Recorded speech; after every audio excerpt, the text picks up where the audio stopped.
everyone, this is Rochelle Pantino and welcome to my channel. So, andito tayo ngayon sa isa sa mga project natin, ang Portico Hills ng Punta Uno, Tansa, Cavite.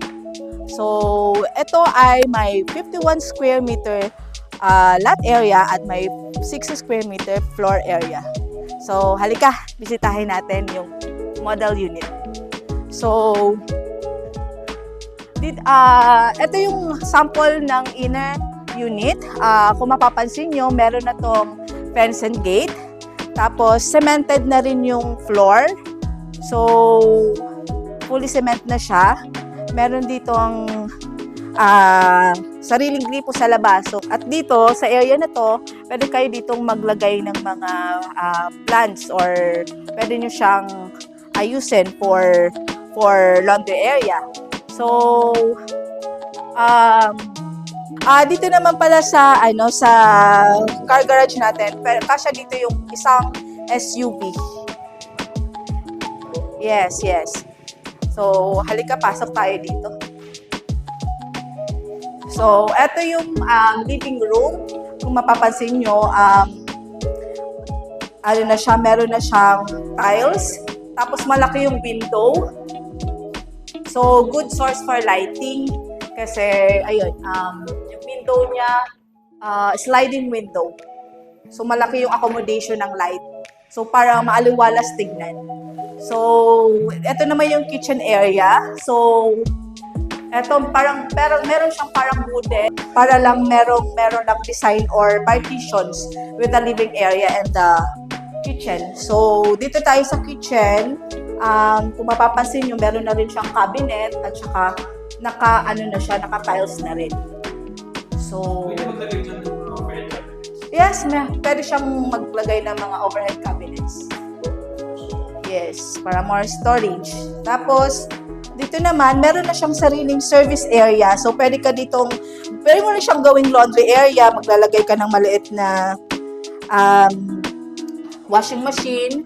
Tapos, katabi nito yung so, ito yung first toilet and bath. So, naka-tiles na rin po siya.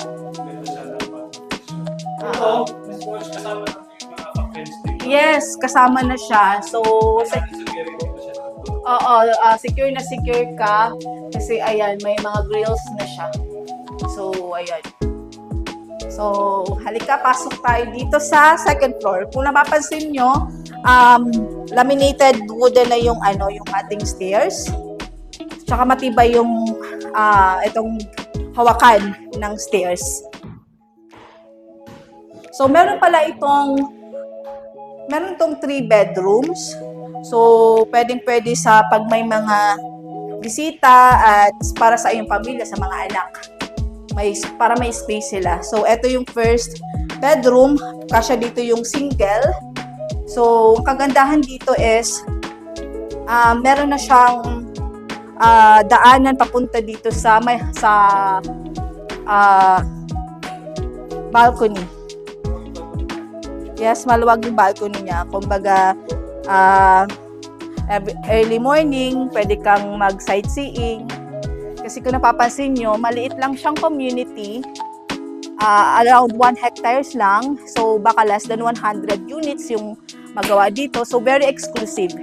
Tapos, malapit din siya sa main highway. Tapos, malapit din sa schools. Ayan. So, next, punta tayo dito sa master bedroom. So, ganito kalaki ang master's bedroom natin.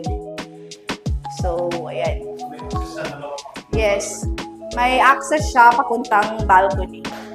Same with the first bedroom. So, and the next is our